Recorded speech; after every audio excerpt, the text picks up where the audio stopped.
Chat, voice, and video are communication tools used daily by millions of business users, providing a collaborative work experience that spans distance and time. A major driver of the early migration to collaborative tools came from Microsoft, and today's guest, Pascal Menezes. As a principal contributor to Microsoft's Lync and Skype for business development, he played a key role in promoting the value and use cases for Lync, eventually laying the groundwork for Microsoft Teams. More recently, Pascal has applied his efforts to software-defined networking as the CTO of the MEF Forum. His work there is focused on steering an industry towards a unified definition of software-defined wide area network, or SD-WAN. As Pascal explains, network technology is morphing away from fixed devices to a virtualized software model, drawing an analogy of how music is now produced with software on a computer. This is the Telecom Disruptor podcast, taking a closer look at the people and technologies that have changed the way we communicate. I'm Alan Percy, your podcast host. I caught up with Pascal soon after MEF Forum 2019 event, where we had an opportunity to ask him about his experiences at Microsoft, and more importantly, learn all about SD-WAN. Pascal, thanks for spending some time with us today. Yeah, thank you, Alan, for inviting me. That's great. Yeah, I look forward to the conversation here. So, Pascal, you and I crossed paths, a number of years ago when Microsoft got involved in the unified communication space, and I thought it would be really nice to do is have a little conversation about that evolution and how Microsoft changed the whole UC space, and then move on to what we're talking about today, which is some real interesting things that are happening at the MEF Forum relative to SD-WAN. So what do you think? Sound like a good idea? Yeah, sure. It sounds like a great agenda. Great. Okay. Thank you, Alan. Yep. So, again, when you and I first crossed paths, you were working at Microsoft, and I think we were all chipping away at trying to enable Microsoft Lync as a unified communication platform. So I would love to know, how did you get involved in that particular environment, and how did it get started?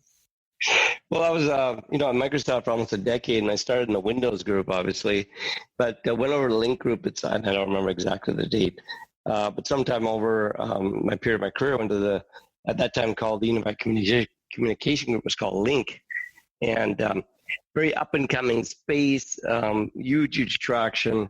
Most companies wanted to, use, and they came into the IM presence model, right, where most companies want to use IM, instant messaging, and presence to talk to their employees in real time. And through that, then came all the other modes of communications, which is voice and video, and so on, and web conferencing, and so on. And that kind of, how the whole, at that time, Lync adoption started and the way it evolved.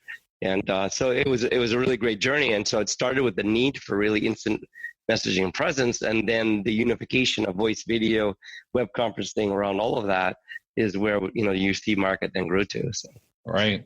I think, sometimes today we get kind of too comfortable with where all this stuff came from. But, to remember when all this started, there were companies that had big investments and huge PBXs. And, along comes Microsoft and says, hey, listen, we can add this instant messaging and presence environment. Back actually probably when it was called Office Communicator. Yes, exactly. Right, yeah. And then the idea was that now, okay, let's integrate in the voice video capability. And that was a huge step. I mean, all of a sudden using your PC as a communication tool, people have been maybe dabbled with it a little bit from a Skype standpoint, but never in an enterprise environment. So now as along comes this thing called Lync. And the first round, if I remember correctly, was mostly focused about hanging it off the side of somebody's PBX. Yeah, exactly. So there you go. It's like software eating the world. Here's software coming in, eating the world, removing hardware, right? Yeah. Proprietary hardware, special purpose hardware. Right. And then the evolution hand that I remember there was a meeting in Redmond when all the parties got pulled together in a room and it was unveiled, Zig unveiled that this new name, Skype for Business, was coming along. And a lot of people kind of looked at each other and said, "Wait, what? A new name for it?" I'm sort of curious, how did where did Skype for Business come from, and what was the merger, or the use of the Skype brand? How did that fit together? Yeah, no, this is great question, Alan. Look, OCS at that point turned to Lync. Lync had huge uptake. People, all kind of enterprises were, now this was on-prem, not cloud-based, were, really grabbing onto this and adopting it and deploying it in their enterprises, because it unified not only the instant messaging and presence, but all their voice, video, and so on. So that was really huge. But then, and Lync, which had a lot of legs, and it was growing leaps and bounds. And then Skype, the consumer version was out there, and there was an acquisition of Skype at that point. And then the Skype business was bought into under the Lync business, and there was a Lync product and a Skype product.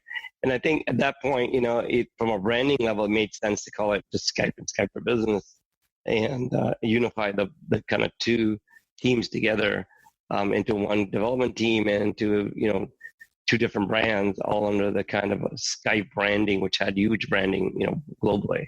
Yep. No two ways about it. But when people say to people, what is Skype, they knew right away exactly what that. And I think there was a lot of work done on the user interface to combine the user experience, so that was consistent between the different platforms, which made a whole lot of sense between them. So. And of course, that's a lot of that's changed now with the move into Teams. But you moved on in November 2015 to a new role as the CTO at the MEF Forum, and congratulations. Although it's a little delayed. Oh, thank you, Alan. Yeah, it's been a great move for me, and really enlightening back to my roots in internet networking, which I spent almost a very long time, 35 years in already. Sure. So it was great to see a huge innovation in that area of internet networking, which is called network transformation today. I'm curious of the origin of the MEF Forum. Maybe just give a little bit of background on the MEF Forum, and where it came from and how it got started. Yeah, most people don't know. I co-founded the MEF Forum way back with other 11 member companies, including Cisco and Juniper and so on, back then in 2001.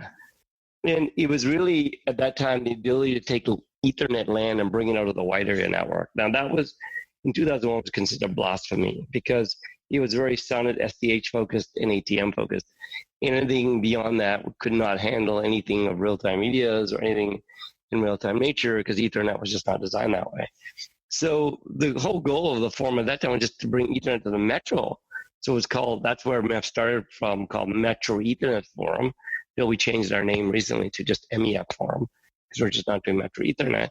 But Metro Ethernet was then the next kind of LAN extension to the Metro side. But soon after that, I co-founded in 2001. 6 months later, I left. I did many startups. And that kind of just started having legs. And then from Metro went to carrier. And now globally, across the globe, and every carrier in the world, and MEF has 130 plus service providers themselves, carriers of all types, and it just carrier Ethernet grew leaps and bounds to now it's an $80 billion market and growing to $100 billion market. So basically, carrier Ethernet just kind of dwarfed out all that legacy protocols of SDH, SONET, PDH they call it back time, stuff, T1s and so on. But it just became everything Ethernet, because everything was all about high speed. Just like, Ethernet in the LAN clocked out, FTDI and token ring, I'm going back in my ages, but it's just the Ethernet just kind of ate the world, so, and it went right. And that's really what MEF's origin was from. Fascinating. I know, obviously, a lot's changed from, like you said, from the original, original Ethernet. Remember, we used to find the marks on the coax cable, the board to put the transceivers on. So, yes, a lot's changed from that. And then, of course, delivering IP services to businesses in the metro area where it's short distances. You could do high speed and short distances, and it sounds like really this is where the forefront's been, is to evolve that from a very small, confined addressable market, then all of a sudden now long distances, large metro areas, geographies? Well, international. It's all over. I mean, everybody's using carry Ethernet everywhere. I mean, across the world. So. Yep. So more recently, I've gone to a couple of the MEF Forum events in Los Angeles. There's been a real big push towards SD-WAN. So maybe we could just start with just a quick, overview of what is SD-WAN, and then let's get into, what the MEF Forum's doing relative to SD-WAN. Yeah, so I'm going to just take the evolution. I came in 4 years ago as a CTO, and Carry Ethernet from MEF was, MEF has solely driven the Carry Ethernet market as the standard organization, and not only, focused not only just protocols and all this other stuff, but service definitions, but really drove it from a business level to revenue generating services for service providers. So that's a huge impact for a forum to make it about revenue generating services, not just about technicality stuff. Right. So we did MEF delivered a lot of technical specifications, but it was always focused on revenue. And taking that revenue model and how they delivered on that revenue model by clearing confusion and all that, we decided to take that cookie cutter and build cookies of all types. So we did the same thing for optical networks, even though it was being around for decades. We described it as a service definition of a behavior model, a contract language that subscribers who bought that service could understand, talk the same language to operators, and two operators interconnected together to deliver end to end of that service had the same language. And we did the same thing for IP and MPLS, which is all being done today, but it's always been kind of technically done in the in geeky words and all that. But now we define that also as a service definition called IP services. So obviously that's kind of legacy. But we took all that work, from Ethernet and carry Ethernet, optical IP, and then the SD-WAN market kind of emerged out and became so red hot that there was no standards organization on that. Mm-hmm. And so we decided to apply the same cookie cutter model of Ethernet and build a new cookie type called, SD-WAN service. And we released that just this year in 2019 in July as the first industry specification describing SD-WAN. And it really, the goal is just like we did Ethernet, is to remove confusion, describe constructs, labels, behavioral models, service descriptions, policies, at the end of the day, attributes. So attributes is about how we did everything. And those attributes then also play a big role in automation, which we'll get into, and probably in one of your questions. But that's kind of what we did with SD-WAN. And now with SD-WAN, we also put in security for SD-WAN as another sister project. And we're doing, SD-WAN automation APIs is another project. So SD-WAN has legs all over the place now, many projects. So if I had to give someone, a 15-second elevator ride pitch explanation of SD-WAN, how would I describe it to them?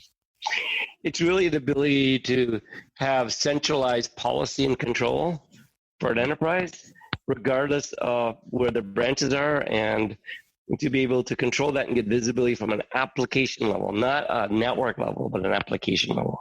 Right. So think about application policy, about what you want your application to do, mission critical or, high bandwidth or whatever.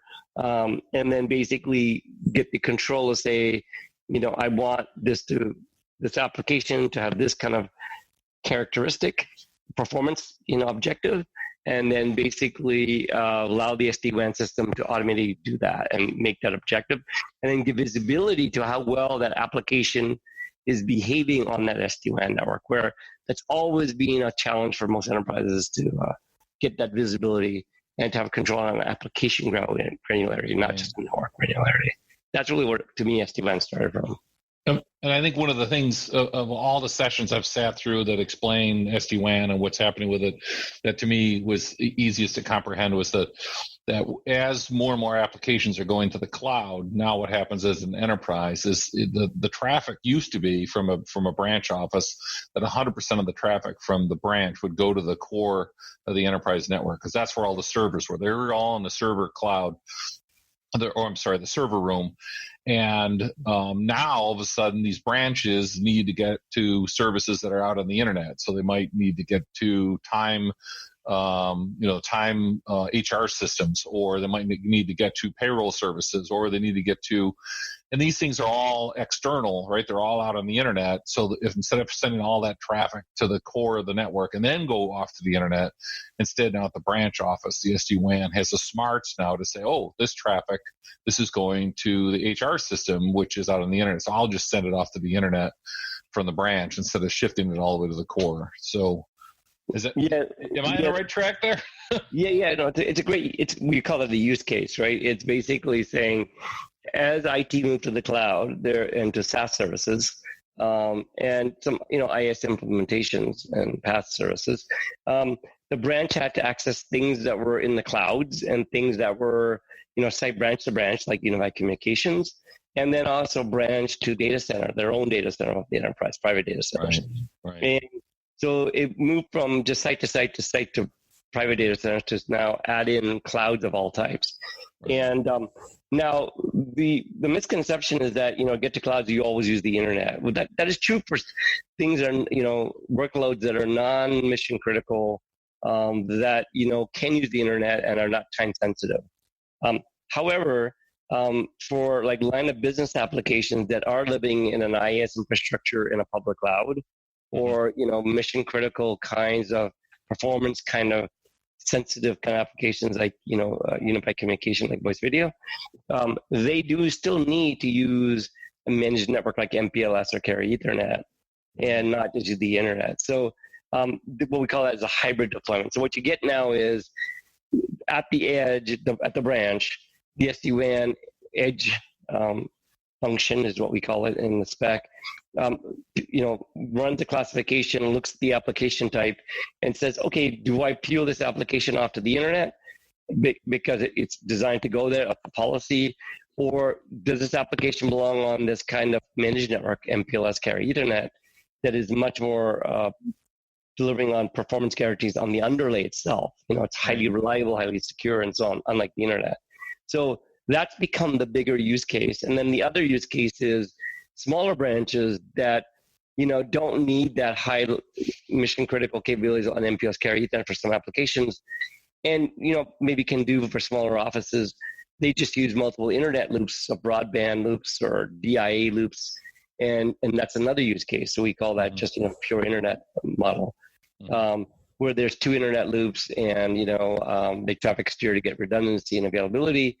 And they try to manage that performance objective on two internet loops, which are basically not, non-deterministic in any way. Sure. Interesting. So that's the two use cases of application performance, visibility, and control, delivering on those two major use cases. For large branches and big sites, use a hybrid deployment of internet and MPLS carry Ethernet, and smaller branches of just internet loops, and making it better than internet, where you can traffic steer on multiple internet loops to try to meet that objective. So, got it. Fascinating. Well, it sounds like also you've got some things planned for the future. So I'm sort of curious, where are you going to take the MEF Forum going forward? So there's a lot going on, and if you came to MEF 19, I know you were there. If you saw my keynote, there's a lot going on with the network edge, the network transformation, all of this. The thing that's fascinating, why I really wanted to take this role in MEF, was the digital transformation is changing all the way we do workloads and the actual work flows. And that is changing completely to a digitized model, and machines are coming in more heavily. And, we're using much more modernized processes like AI, ML as part of that workflow, and so on.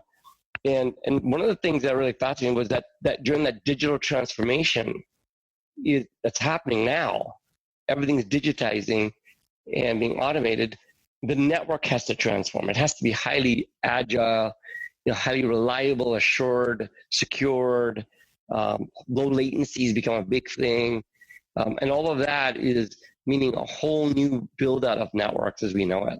Mm-hmm. So for decades, I came from an internet networking background since like 1987, I think, or even earlier, before, the first Cisco unit routers were out. I was involved with X25 and Bisync, even in 84, actually. So even going earlier than that. But I saw this massive paradigm shift when the internet networking protocols came out in '87 with Cisco, and commercializing that, and all of a sudden IP flowed out of every wall socket in every building and every home and that became huge. And internet networking for 20 years was all about routing, and then finally here come this network transformation on software-defined networks and network function virtualization and orchestration, and it just was a completely different paradigm shift. And so I just wanted to jump on that because you see that every 20 years, and that's what's happening now. And so MEF, after that, it's about helping our operators move into this network transformation around software, in the world of software-defined networks. Right. Network, function virtualization, NFV, which is like virtualizing network functions into, general purpose CPUs or optimized CPUs, with NICs. And then orchestration is the overlying umbrella that does the machine automation. So the machines are doing all the provisioning and configuring and automating and closed loop control if things are not working right, trying to fix it, self-optimizing and all that. That's kind of where we are today in our transformation and in service provider deployment. And that's an incredible transformation. And that's where MEF's at right now. Yeah, and which is why we're paying very, very close attention. The team over at Telco Bridges is very, very eager to get involved in the virtualized network function role with the session border controller software and other areas. How do we not only how do we instantiate the software and where do we put it, but being able to manage it, being able to oversee its performance, be able to measure effectiveness, these kinds of things. So as the software-based network infrastructure starts to evolve, that there's a place for the software as it goes forward. So we're learning a lot from the experience. It was a great event. We came back with a stack of notes that we shared with our technical and our marketing teams, and got a lot out of it. So it was a fascinating event, and there's still more to go. It sounds like. Oh yeah, this network transformation journey is like internet networking back there in the '90s, early '90s. It's going to be a decade-long transformation, but the innovation is just mind-boggling.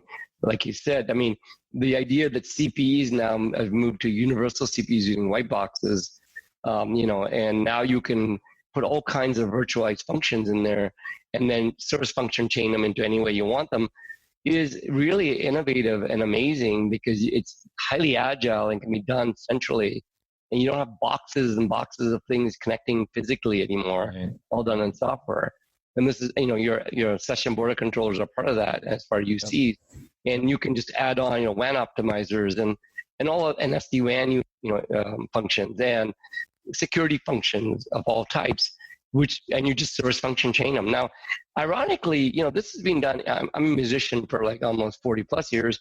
And, today the digital recording systems do all of this. I mean, we used to have boards and gear, outdoor, outbound gear that sets on top and racks of, reverb units and all kinds of stuff and physical units. And we'd have to patch them into the mixing board and then, those recording studios with those tapes, all of that is completely gone into just a computer with lots of storage on the computer and a good, A to D converter.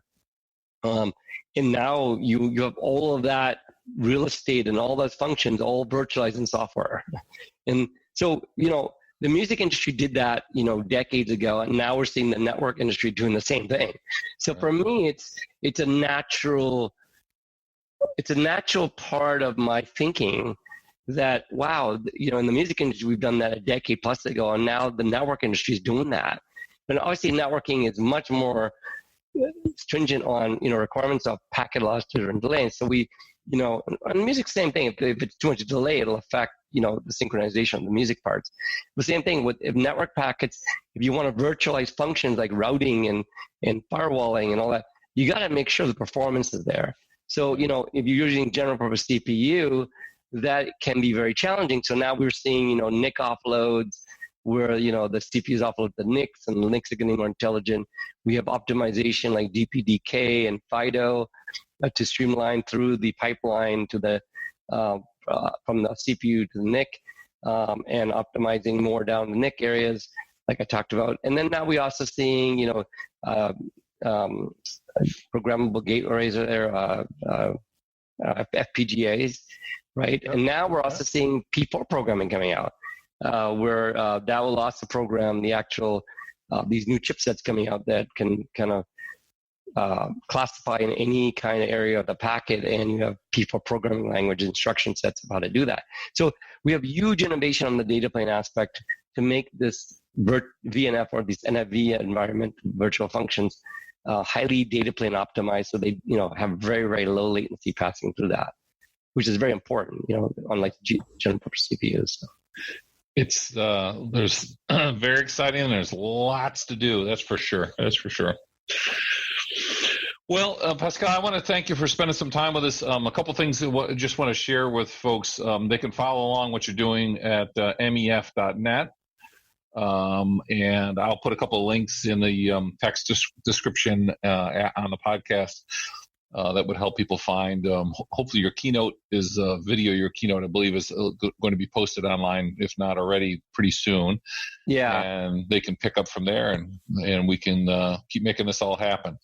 Yeah, I think the interesting part I put in the keynote is our 2020 vision, which I haven't covered yet. But if you go to the keynote, I think it's really well laid out. It's really taking the use case of how we see underlays and overlays come together. Yeah. How do we see the network edge emerge, and how does the telco or the service provider be part of this ecosystem of the clouds and the enterprise? And how does the low latency now plays a very critical role at the edge? And how does clouds distribute to that edge? For that low latency. And so all of that I laid out in my keynote, and again, I hope you do get to post that, and the video should come out soon, and if you don't, I can help you get it. And I really thought, that came not just from me, but, collecting our board, which is very, very powerful board of all the key top business executives, top stellar tier 1 providers on our board.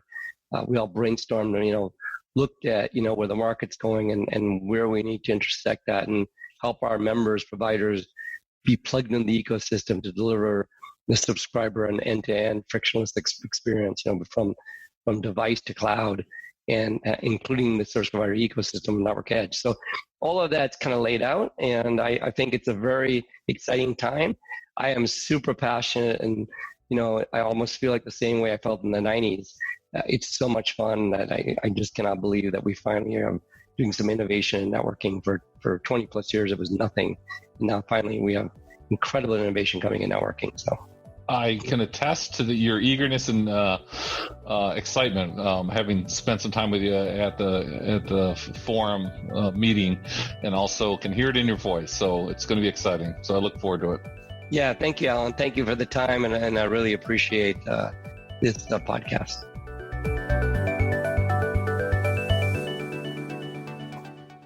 This podcast is made possible by Telco Bridge's Pro SBC, a carrier-grade virtual session border controller used to protect service provider and enterprise voice networks.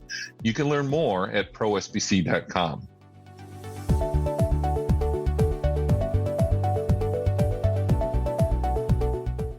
Pascal is just one of the fascinating people that have changed the way we communicate, and I've had the fortune to spend some time with and share with you, our listeners. There are many more past interviews on the Telecom Disruptor podcast and much more to come. Be sure to give a thumbs up, like, or subscribe to the podcast platform of your choice. There are more great interviews to come.